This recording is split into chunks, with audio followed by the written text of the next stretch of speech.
A'udzu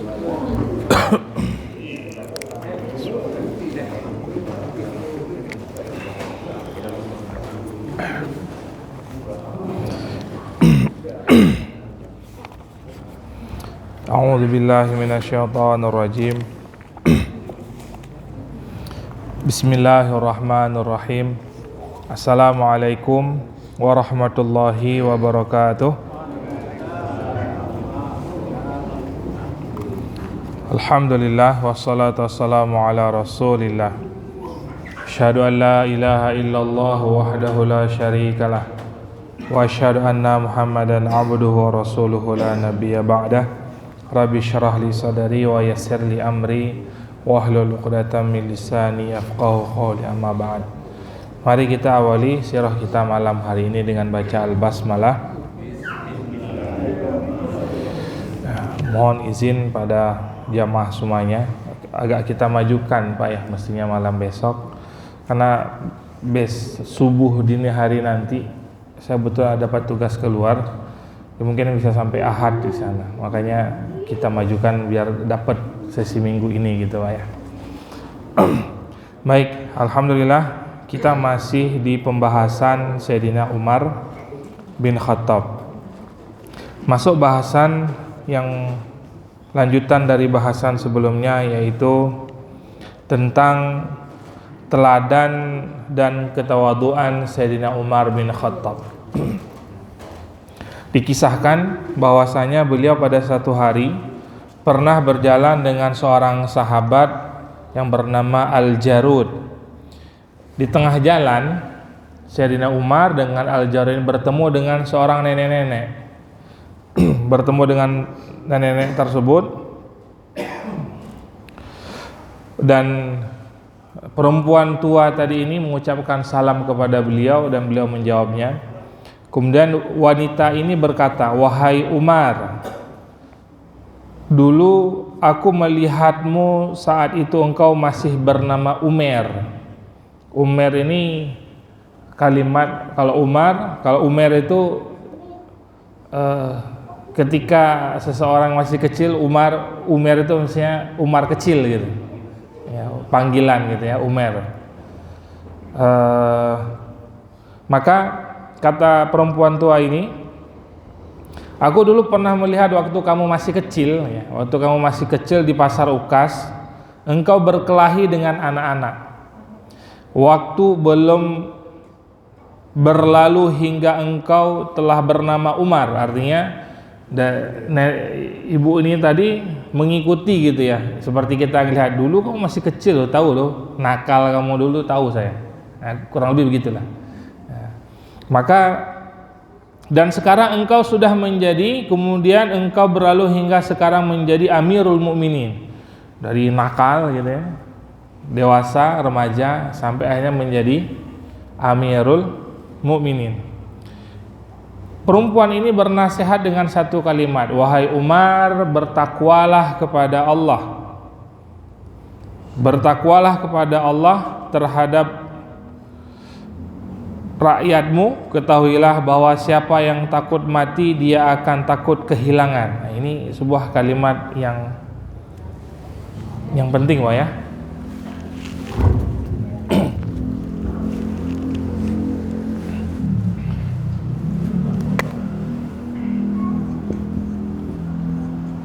Takut mati sama dengan takut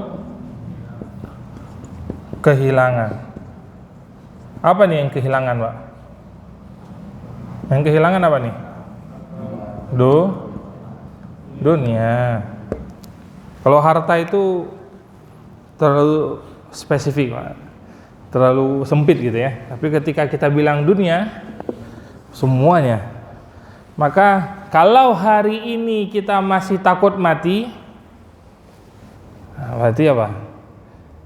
Ada dunia yang masih ada dalam hati. Gimana? Udah siap, Pak? Ini pertanyaan yang kadang-kadang kalau kita gimana, udah siap? Kalau untuk yang satu itu ntar dulu dah. Ini rumus Pak ya, rumus. Kalau udah takut dengan kematian berarti ada yang ada kecondongan kita cinta kepada dunia lebih. Karena orang yang sudah nggak cinta dunia, nggak, apa yang ditakutin, Pak? Meninggalkan sesuatu yang nggak disukain, gimana, Pak? Seneng nggak? Seneng. Seseorang akan berat meninggalkan sesuatu yang dia cintai. Maka perumpamaannya kurang lebih begitulah. Ketika dunia udah masuk dalam hati, takut kita mati, berarti dunia sudah ngikut. Tapi kalau kita dinasihatkan seperti itu dengan tentang kematian, nggak masalah. Ya, memang itu yang kita cari. Ya, karena jaminan Allah, jaminan Nabi bahwa kehidupan nanti jauh lebih indah. Gimana, Pak? Setuju? Ntar dulu dah kalau masalah yang Bismillah, Pak. Insya Allah mudah-mudahan teruslah kita tingkatkan. Karena kuncinya satu, Pak, apa? Bertakwalah kepada. Kuncinya di situ aja, nggak ada yang lain. Takwa kepada Allah yang membuat kita siap menghadapi segala yang akan kita temuilah di depan.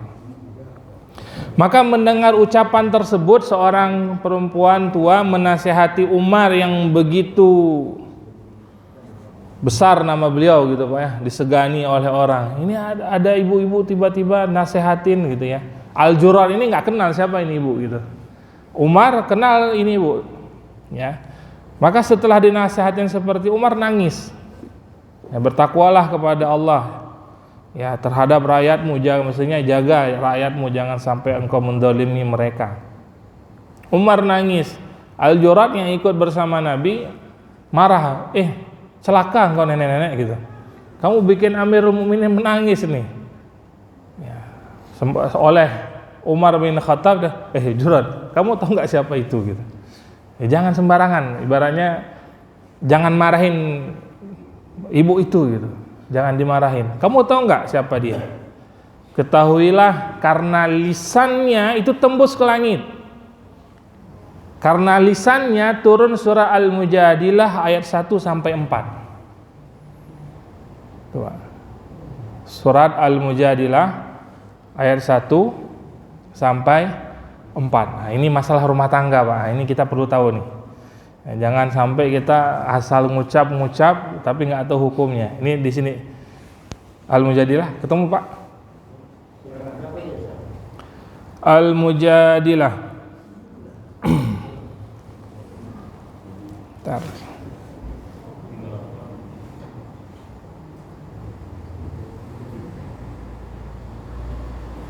Ayat 1 sampai 4. 1 sampai 4.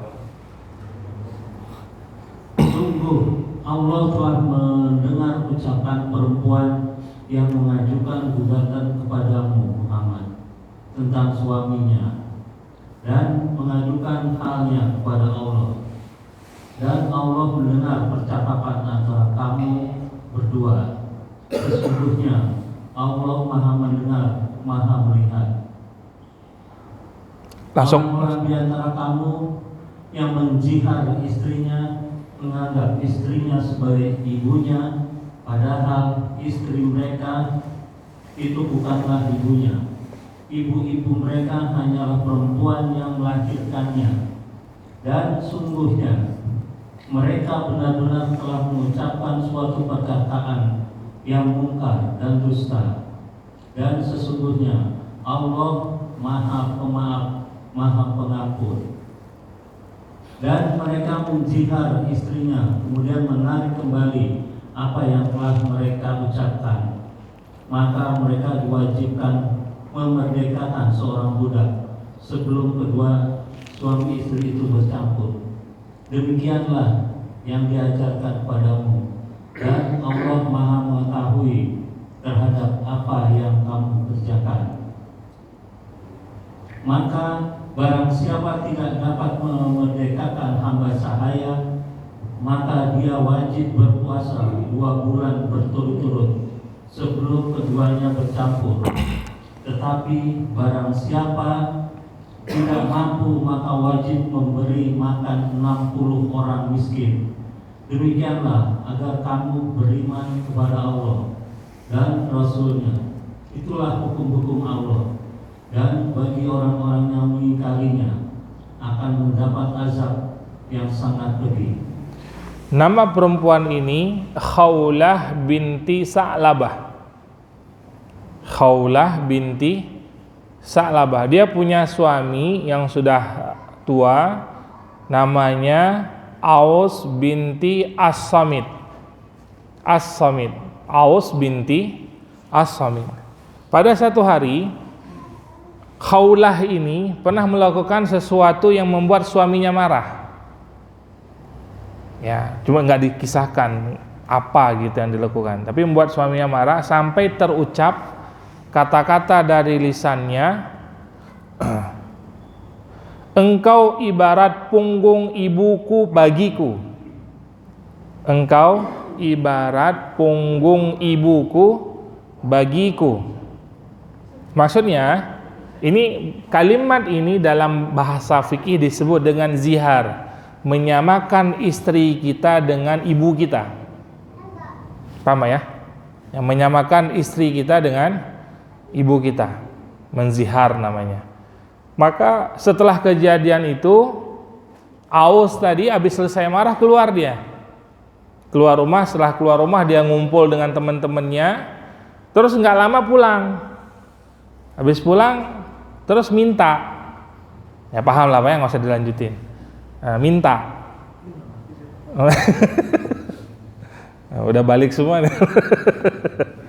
Minta sama istrinya. Kata Khawlah, kata dia, apa kamu lupa yang engkau katakan tadi kepadaku? Ya, aku tidak mau menemanimu, gitu ya. Aku tidak mau menemanimu. Sehingga Khawlah berontak gitu. Akhirnya Aus ini agak memaksa gitu, dilawan oleh Khawlah karena suaminya sudah agak tua, didorong gitu ya. Didorong, akhirnya dia kabur dari rumahnya langsung menuju ke Rasulullah. Langsung datang ke rumah Nabi karena dia ingin mengadukan perihal apa yang sudah dilakukan oleh suaminya. Diceritalah, Khawlah ini bercerita kepada Rasulullah bahwasanya suaminya telah menzihar dirinya dengan mengatakan bahwa aku seperti punggung ibunya Aus maksudnya. Maka Khawlah ini ingin meminta hukum dari Rasulullah. Apa nih, jatuh talak atau apa nih, gimana nih ya Rasulullah? Dan Rasul tidak bisa memberikan keputusan apa-apa. Belum ada jawaban karena Nabi juga belum tahu nih apa nih keputusannya nih, hukum Allahnya gimana. Dan Khawlah ini Nabi karena belum mendapatkan keputusan apa-apa, maka Nabi menasihati Khawlah, wahai Khawlah, taatlah kepada suamimu, bertakwalah kepada Allah dan taatlah pada suamimu. Mendapatkan jawaban seperti itu, Khawlah belum puas karena ini belum ada hukumnya nih. Ya, sampai akhirnya Khawlah tetap menunggu di rumah Rasulullah berharap ayat turun. Maka turunlah ayat ini. Tidak lama berselang kemudian turun wahyu Allah menyebutkan surat Al-Mujadilah ayat 1 sampai ayat 4. Yang pertama ini kan cerita ketika kejadiannya gitu ya, kisahnya. Kemudian yang di ayat keduanya tentang ziharnya. Ya, ungkapan bahasa zihar karena menyamakan istrinya dengan ibunya. Kemudian yang ketiganya di situ menyebutkan apa hukuman bagi seseorang yang menzihar istrinya. Hukumannya apa tadi Pak? Membebaskan budak. Hari ini kan sudah nggak ada budak Pak. Nanti jangan memberi gaji pembantu. Beda Pak. Jadi budak udah nggak ada, berarti lewat. Yang keduanya ya, berpuasa selama 2 bulan. Nah, sebulan aja berat Pak. Ya, gimana Pak Hadi 2 bulan?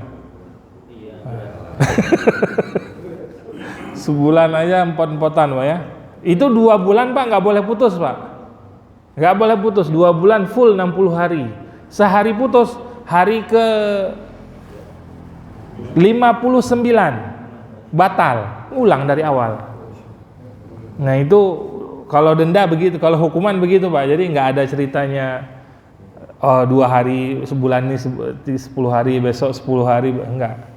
Harus berurutan selama 2 bulan. Yang terakhir adalah memberi makan fakir miskin sebanyak 60 orang fakir miskin. Berarti kalau memberi makan 60 orang, bilanglah satu orangnya berapa satu porsi, kita bilang 30 lah ya.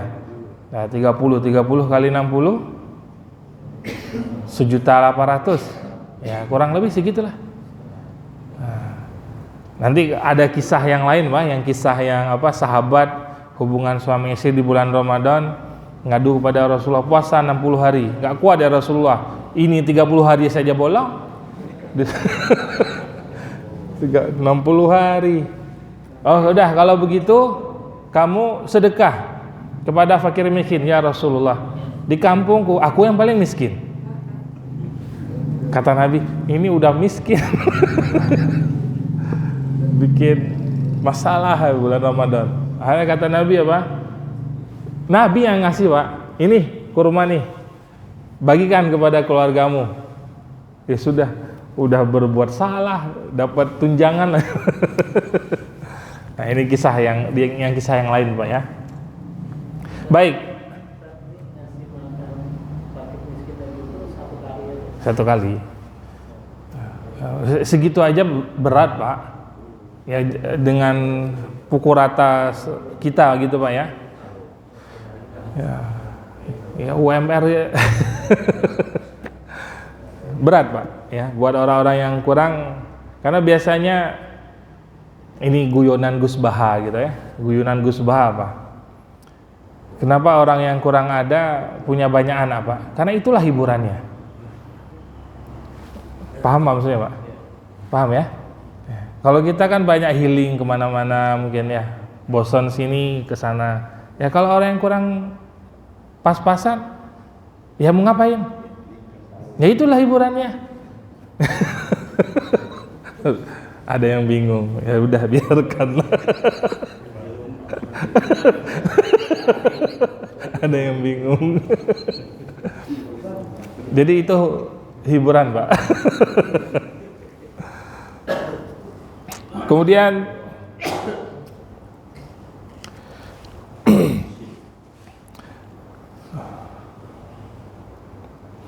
pada satu hari Umar pernah masuk ke dalam sebuah rumah, ya, yang rumah seorang nenek-nenek yang sudah nenek-nenek udah pasti tua lah ya, sebuah rumah nenek-nenek, dan dia buta.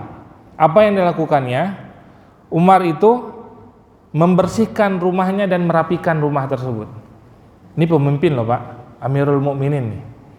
Ya, beliau lihat janda-janda yang udah tua gitu, buta lagi.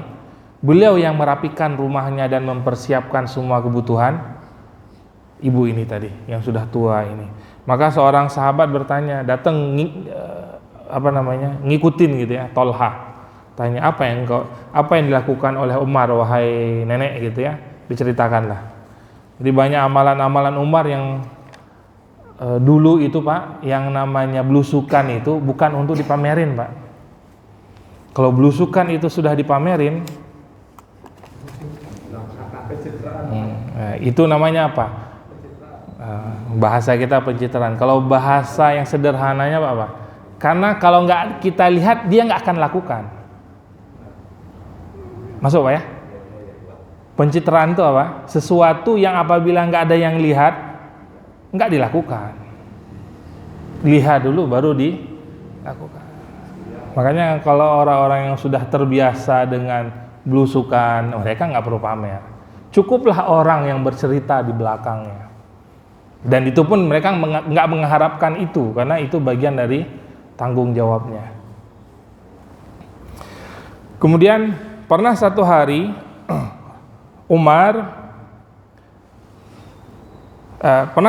datang delegasi utusan dari Irak.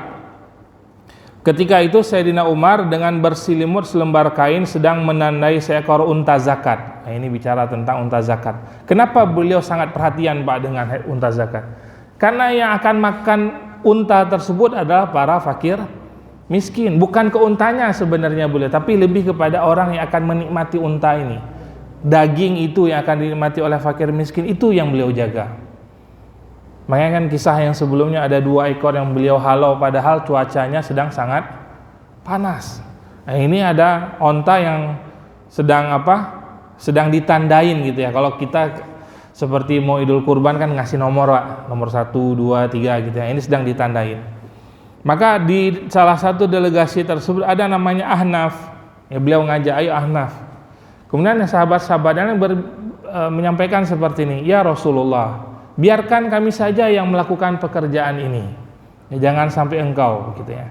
Kemudian Umar menjawab, adakah hamba sahaya yang lebih hamba sahaya daripada aku?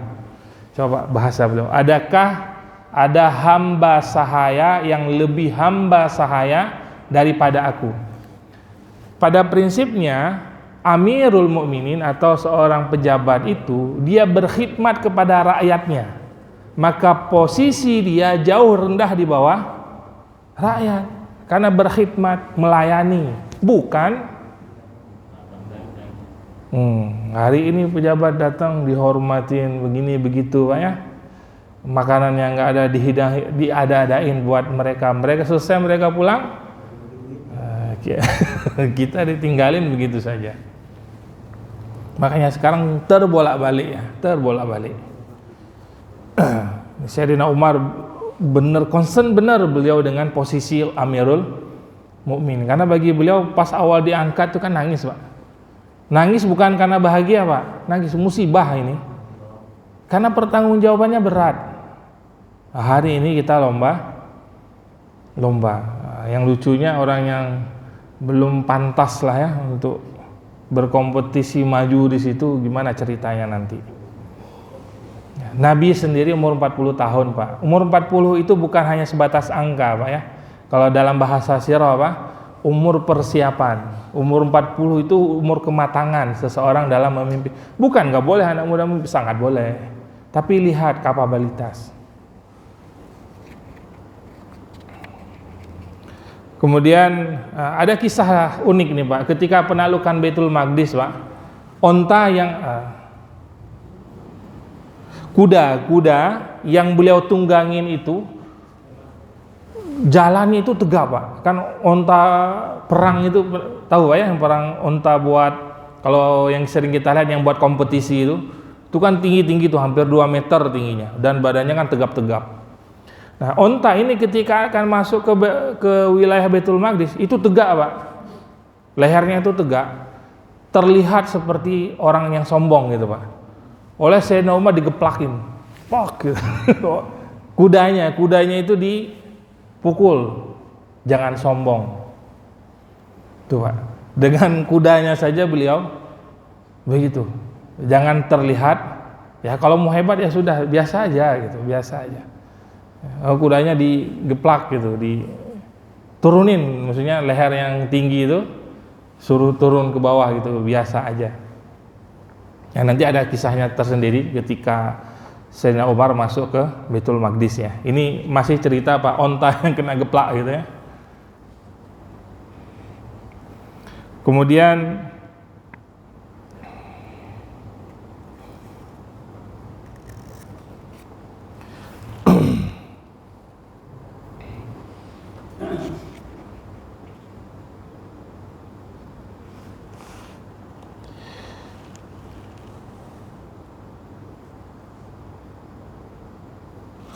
kisah Umar dengan Hurmuzan. Hurmuzan ini adalah pemimpin Persia Pak. Pemimpin Persia. Maka Umar mengutus para sahabat untuk mengalahkan Persia. Ketika pasukan Persia ini sudah dipukul mundur, pimpinannya Hurmuzan ini sudah terjepit gitu. Hurmuzan ini pimpinan hebat Pak, susah mengalahkannya. Maka ketika dia sudah mau mengalah, itu pun dia nggak mau nyerah. Apa kata dia? Saya tidak akan takluk dengan kalian, saya akan takluk dengan keputusan Umar. Maka dia nggak mau ditangkap Pak. Dalam peperangan tersebut sudah terjepit, dia nggak mau ditangkap. Tapi saya akan takluk atau akan patuh dengan semua keputusan Umar. Maka oleh para sahabat yang dalam peperangan tersebut dipegang gitu ya, dipegang hurmuzannya, artinya dibawa ke Madinah. Sampai di Madinah, rombongan tersebut mencari-cari Umar gitu, nggak ketemu. Ke masjid, mereka melihat ada seorang yang tidur, tapi nggak tahu kalau itu Umar gitu ya. Mereka mencari lagi. Akhirnya ketemu anak-anak kecil gitu lagi main. Ada yang lihat Umar nggak? Ada yang lihat Amirul Mukminin nggak? Itu di masjid lagi tiduran. Karena beliau tidur, jadi pagi harinya beliau baru saja menerima delegasi dari luar gitu, dari luar. Karena udah capek kan, kita pernah kisahkan Pak, Umar ini tidak tidur kecuali beliau sedang ngantuk. Beliau tidur itu sedikit sekali. Kalau kita sedikit-sedikit tidur. Nah, kebalikannya. Beliau jadi pas lagi benar-benar capek baru tidur. Ketika tidur, imamah beliau, surban beliau gelar, kemudian sebagian ditutupin ke mukanya, tiduran di masjid. Anak kecil yang ngasih tahu, itu khalifah lagi tidur gitu. Maka para sahabat dengan hurmuzan ini datang kepada Sayyidina Umar. Kemudian para sahabat nggak berani ganggu nih, karena tahu nih Sayyidina Umar tidak tidur kalau benar-benar tidak ngantuk. Maka ditunggu sampai beliau bangun. Setelah beliau bangun, barulah menghadap, melapor, menyampaikan kepada Sayyidina Umar. Maka seketika itu Sayyidina Umar langsung mengambil pedangnya. Karena bagi beliau ini tawanan nih, Persia nih, nggak ada hukuman yang lebih pantas melainkan pancung gitu ya. Kata Sayyidina Umar, disampaikan oleh sahabat, wahai Umar, ini pimpinan Persia, Hurmuzan, nggak mau dihukum kecuali oleh engkau. Maka Sayyidina Umar mengatakan, baik, kalau begitu biar saya hukum. Nah, siap-siap, sini lehermu, siap-siap. Udah mau dipancung Pak. Kata Hurmuzan, aku ini baru perjalanan jauh, berikan aku minum. Dikasih minum Pak. Hurmuzan pun cerdas Pak. Ketika dikasih minum, wahai Umar, apakah engkau memberikan keselamatan bagiku sampai aku minum minuman ini? Iya. Oleh Hurmuzan, artinya apa? Artinya sebelum air itu habis diminum, maka Umar tidak akan memancung kepala Hurmuzan. Nah, Hurmuzan ini nggak diminum tuh air Pak, dibuang. Kenapa Pak dibuang? Biar nggak dibunuh kan?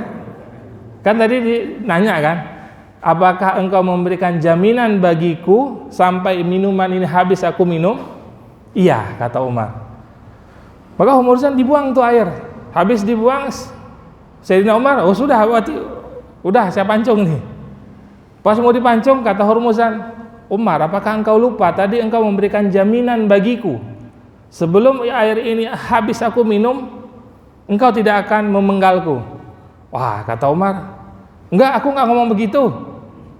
Tanya sahabat-sahabat, ngomong begitu enggak? Iya, engkau ngomong begitu ya Amirul Mukminin. Ah, kamu mempermainkan aku nih, katanya. Kamu mempermainkan aku. Maka seketika itu Umar enggak jadi menggal gitu. Karena memang benar kata sahabat-sahabat yang sekitar Umar lupa gitu ya maksudnya. Baru ngeh gitu. Wah, ini orang buat main gitu. Namun apa yang terjadi Pak? Seketika itu juga Hurmuzan mengucapkan asyhadu an la ilaha illallah wa asyhadu anna Muhammadar Rasulullah. Apa kata dia? Wahai Umar, aku tidak mau masuk Islam karena takut aku dengan pedangmu. Ini Hurmuzan pimpinan perang Pak. Bagi pimpinan perang itu mati itu biasa. Mati di pedang musuh itu ya memang itu yang mereka cari. Maka bagi dia, aku tidak mau masuk Islam karena aku takut dengan pedangmu, tapi aku ingin masuk Islam dengan penuh kesadaranku. Ya, maka seketika itu Hurmuzan pun masuk Islam.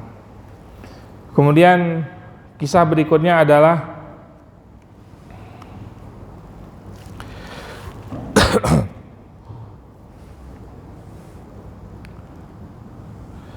dari Atikah binti Zaid bin Amr. Atikah binti Zaid bin Amr, istri Umar bin Khattab.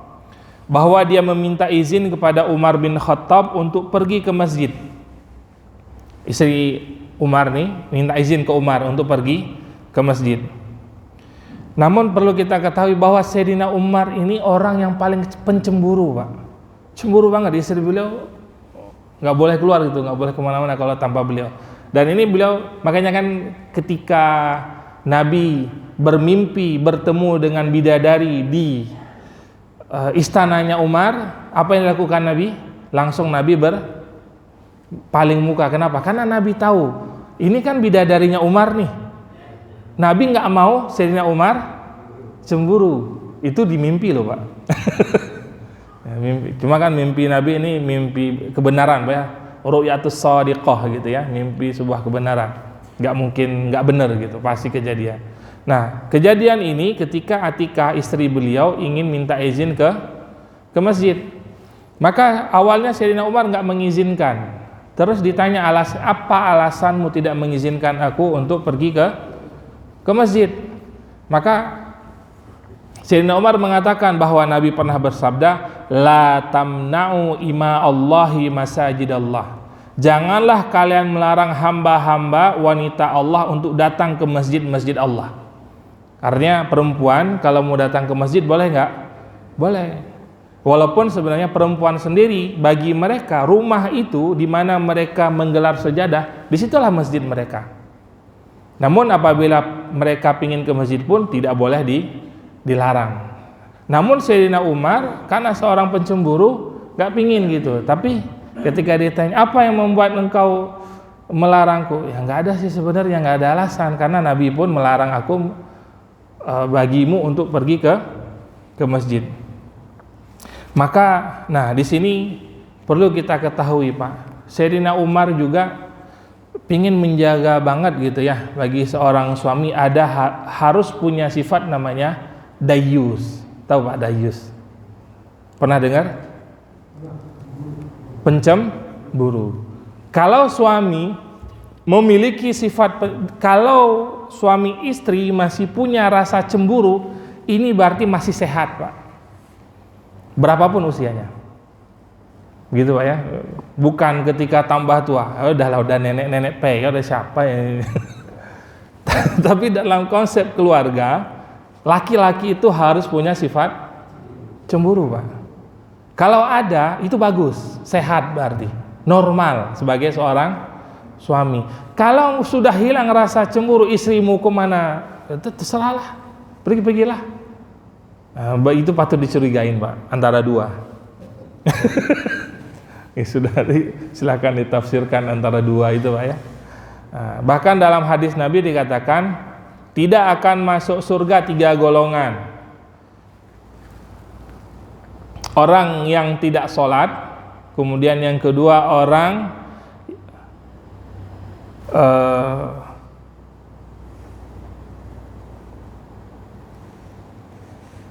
saya lupa, ada tiga, salah satu dari 3 itu, salah satunya adalah dayus ya, tidak masuk surga 3 golongan. Nah, insya Allah nanti pertemuan berikutnya saya sampaikan lagi apa nih yang pertama dan yang ketiganya. Yang keduanya adalah dayus. Dayus ini adalah cemburu tadi. Nah, cemburu ini bukan hanya dengan istri, Pak, tapi juga dengan, kalau bagi kita, dengan anak kita, khususnya bagi yang perempuan. Dalam penafsiran disebutkan bahwa maksud dari dayus itu adalah membiarkan keluarganya tidak cemburu atau tidak melarang keluarganya berbuat maksiat tanpa mau mengingatkannya. Ada istri, ada anak melanggar syariat, nggak kita ingetin, kita dosa itu, kita dayus namanya. Nggak ada rasa cemburu. Nah, maksiat di sini kata ulama yang pertama, misalkan ada anak nggak mau sholat gitu, nggak sholat, nggak kita ingetin, ini masuk dalam kategori itu. Yang kedua, membiarkan anak terbuka auratnya. Bagi laki-laki yang sudah balik, udah nggak pakai celana apa tuh sependek lagi gitu ya, udah pakai celana harus di bawah mata, bukan di bawah mata kaki, di bawah lutut lah ya, minimal di bawah lutut. Kemudian yang ketiga, membiarkan anak perempuannya yang sudah balik ikut dalam pergaulan bebas. Maksudnya gini, Pak, hari ini itu kan ada anak gitu ya, izin malam tahun baru Pak, ngapain? Ngumpul-ngumpul. Ini kan potensi terjadinya maksiat tinggi nggak Pak? Tinggi sekali. Dan kita mengizinkan, itu kan musibah benar, ya kan? Ya, untuk hal-hal yang seperti itu kita jaga ya. Ya, untuk anak kita ini karena masuk bagian dari dayus. Nah, karena Umar yang sedemikian rupa seorang yang pencemburu. Ya, beliau istrinya berapa? 4 kan, kalau salah ya. Ya. Itu masih punya rasa cemburu. Kita masa 1 nggak punya Pak?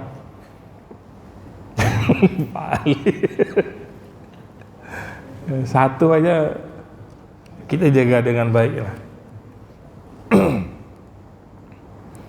Kemudian Sayyidina Umar juga orang yang sangat mendahulukan orang-orang muhajirin yang di angkatan pertama. Nah, jadi muhajirin itu kan bergelombang-gelombang Pak ya, bergelombang-gelombang. Nah, angkatan pertama ini adalah orang-orang yang spesial bagi beliau. Maka bukan hanya orangnya saja yang spesial, turunannya pun spesial. Maka beliau sangat menyayangi salah seorang anak sahabat Usamah bin Zaid. Masih ingat Pak? Siapa Usamah bin Zaid? Pimpinan yang diutus untuk ke Romawi. Ya. Umur 18 tahun, mimpin pasukan besar. Ketika Nabi mau meninggal tuh, mau wafat ya, mimpin Usamah, kan para sahabat menyaksikan nggak yakin dengan kepemimpinan Usamah bin Zaid. Kata Nabi, apakah kalian mengakui kepemimpinan ayahnya? Ayahnya kan syahid di perang Tabuk ya, kalau nggak salah. Ya. Apakah kalian meyakini dengan kepemimpinan ayahnya Zaid bin Harisah? Iya. Begitupun Usamah, dia layak menjadi pemimpin sebagaimana ayahnya. Maka Sayyidina Umar sangat memuliakan atau sangat mencintai, menghormati Usamah bin Zaid karena bapaknya orang-orang muhajirin di gelombang pertama dibandingkan anaknya sendiri Abdullah bin Umar. Maka sampai Abdullah bin Umar itu cemburu Pak. Ini ayah aku malah lebih sayang ke Usamah bin Zaid dibandingkan anaknya sendiri. Maka Sayyidina Umar mengatakan, wahai Abdullah bin Umar, ketahuilah bahwa muhajirin yang angkatan pertama hijrah itu orang-orang yang pilihan benar gitu. Maka aku sangat menyayangi mereka. Ini Sayyidina Umar. Kemudian kembali sedikit dengan kisah yang pernah kita sampaikan terkait bahwa Sayyidina Umar berbicara dengan Hajar Aswad. Masih ingat Pak ya? Kalau bukan Nabi menciummu wahai Hajar Aswad, nggak bakalan saya cium. Kenapa beliau melakukan itu? Para ulama mengatakan, sirah mengatakan bahwasanya Umar berkata demikian karena orang-orang belum lama meninggalkan menyembah kepada berhala. Maka Sayyidina Umar khawatir orang-orang yang bodoh akan mengira bahwa mengusap Hajar Aswad termasuk pengagungan terhadap batu. Nah, beliau sangat hati-hati masalah terkait kesyirikan. Kalau kita banyak kita Pak ya, yang baru-baru ini dalam berapa hari ini kalau nggak salah nih, kiswah Ka'bah itu ada yang potong-potong lagi Pak, bener ya? Ini bulan ini atau berita bulan kemarin tuh. Tapi saya lihat jadi bagian kiswah yang di dekat Hajar Aswad itu sobek Pak, sobek. Ada di videoin gitu. Wah, dari mana lagi? Mudah-mudahan nggak ada orang Indonesia lagi. Karena dulu pernah ada yang motong kan, dia bawa gunting Pak, sengaja bawa gunting, dipotong, tangkap ya. Ada lagi ada aja orang Indonesia unik ya. Tapi ya begitulah Pak ya. Semangat orang Indonesia itu untuk ibadah itu kuat Pak ya. Ya buktinya haji aja harus nunggu puluhan tahun nih kita. Ya, harus nunggu berapa tahun gitu. Di negara lain tahun ini mau berangkat, tinggal berangkat. Kemudian masuk ke kisah tentang karomahnya Sayyidina Umar. Nah, perlu kita batasin dulu Pak. Kalau Nabi namanya mukjizat. Ya, kalau Nabi mukjizat. Kalau khalifah termasuk ke sini ulama-ulama orang alim soleh gitu Pak, itu masuknya karomah. Karomah itu bisa nggak Pak? Saya pingin jalan di atas air gitu, nggak bisa Pak. Karomah itu ya orangnya juga nggak tahu dan kejadiannya juga bukan bisa di setting, bukan yang bisa diulang-ulang. Jadi setelah kejadian yang belum tentu nanti bisa seperti itu lagi. Nah, itu karomah Pak. Maka dikisahkan bahwasanya Sayyidina Umar pernah satu hari pada hari Jumat, beliau selama memerintah 10 tahun, kalau beliau tidak keluar kota, tidak sedang perang, mimpin perang, beliau pasti jadi khotib Jumat dan juga beliau jadi imam sholat, pemimpin tuh Pak. Ya, syarat utama ya, harus bisa jadi imam sholat minimal. Maka ketika sedang khotib Jumat, sedang khutbah Jumat nih, tiba-tiba beliau mengatakan, Sariyah ilal jabal, Sariyah ilal jabal. 3 kali ngulang-ulang sambil berteriak. Maksudnya lagi ceramah, tapi tiba-tiba sambil teriak, sambil menginstruksikan gitu. Sariyah ilal jabal, Sariyah ilal jabal. Beliau menginstruksikan yang artinya gitu ya, ya Sariyatul Jabal gitu. Wahai Sariyah, Sariyah ini pemimpin pasukan muslimin yang diutus oleh Umar ke Persia untuk melawan Persia, dan pada saat itu pas kejadiannya hari Jumat. Wahai Sariyah, kamu dan pasukanmu pergilah ke bukit. Ya, pergilah ke bukit. Maka setelah Khalifah Umar berkhutbah seperti itu, para sahabat pada bengong nih, jamaah yang sedang mau sholat Jumat. Ini kok ceramahnya tiba-tiba ngasih instruksi gitu, ini ke siapa ngomongnya gitu. Nah, kemudian datanglah sahabat mulia Abdurrahman bin Auf. Beliau bertanya kepada Sayyidina Umar, ya Rasulullah, apa yang terjadi? Ya Umar, apa yang terjadi? Wahai Abdurrahman, ketika aku sedang berkhutbah, aku melihat pasukan muslimin sedang terjepit, dikepung oleh pasukan Persia. Satu-satunya cara jalan untuk menyelamatkan mereka adalah mereka harus berkumpul semuanya di bukit. Kalau di bukit itu gimana Pak? Seperti perang Uhud Pak. Artinya dari belakang nggak bisa diserang kan, cuma bisa berhadapan lewat depan saja. Jadi belakang kehalang bukit.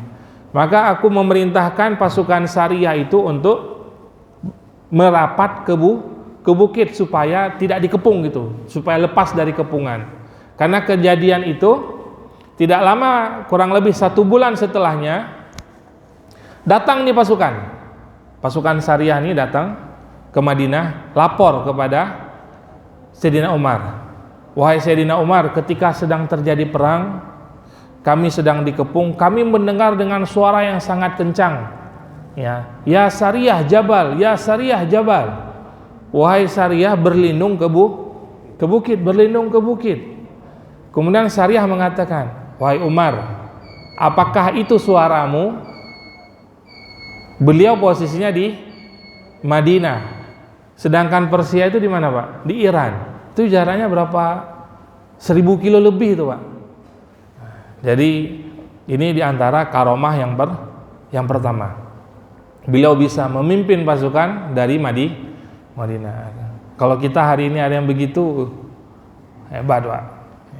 Tapi itulah ya, orang-orang yang soleh-soleh itu kadang dibuka kasyafnya oleh Allah gitu ya, kelihatan gitu. Tapi lagi-lagi Pak, kalau karomah itu datang nggak bisa kita yang ngatur, Allah yang kehendaki.